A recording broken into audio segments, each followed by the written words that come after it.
राजुरा तालुक्यातील गोवरी अंतर्गाव गोयगाव शेतशिवारात कापूस वेचणी करीत असताना सोमवारी दुपारच्या सुमारास महिलांना वाघ दिसला। घाबरलेल्या महिला व शेतकऱ्यांनी कापूस वेचणीचे काम बंद केले।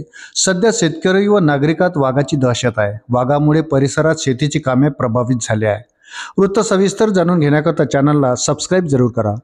राजुरा तालुक्यातील गोवरी येथील शेतकरी बाळकृष्ण नामदेव काळे यांची अंतर्गाव शेतशिवारात शेती आहे। या शेतीला 3 गावांची सीमा लागून आहे। काळे यांच्या शेतात सोमवारी सकाळी महिला कापूस वेचणी करायला गेल्या होत्या। कापूस वेचणी करीत असताना महिलांना अचानक समोर वाघ दिसला। त्यांनी आरडाओरड केली। त्यानंतर घाबरलेल्या महिलांनी व शेतकऱ्यांनी कापूस वेचणी बंद करीत वन विभागाला माहिती दिली। लगेच राजुरा येथील वन विभागाचे कर्मचारी व काही शेतकऱ्यांनी वाघाचा शोध घेण्याचा प्रयत्न केला, मात्र वाघ दिसला नाही। या परिसरात वेकोलीच्या कोळसाखाणी असल्याने तसेच मातीवर झुडपी जंगल तयार झाल्याने वाघ झुडपात दबा धरून बसला असावा असा अंदाज व्यक्त केला जात आहे। शेतात वाघ दिसल्यामुळे शेतकऱ्यांमध्ये भीतीचे वातावरण आहे।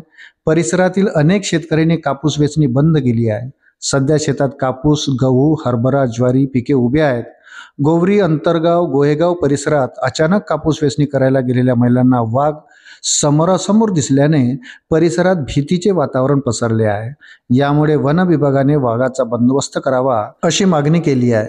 वेकोलीच्या बल्लारपूर क्षेत्रांतर्गत येणाऱ्या गोवरी, सास्ती, पोहणी, साखरी, गोयगाव अंतर्गाव परिसरात मोठ्या प्रमाणात खुल्या कोळसाखाणी आहेत।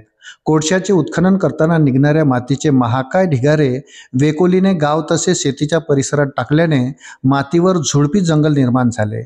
या ठिकाणी वन्य प्राण्याचा मोठ्या प्रमाणात वावर असल्याने रानडुक्कर व वाघ यासारखे वन्य प्राणी लपून राहत असल्याने त्याचा मोठा फटका शेतकऱ्यांना बसत आहे। गोवरी अंतर्गाव गोयगाव परिसरात कापूस वेचणी करायला गेलेल्या महिलांना वाघ दिसल्याने शेतीची कामे सध्या प्रभावित झाली आहे।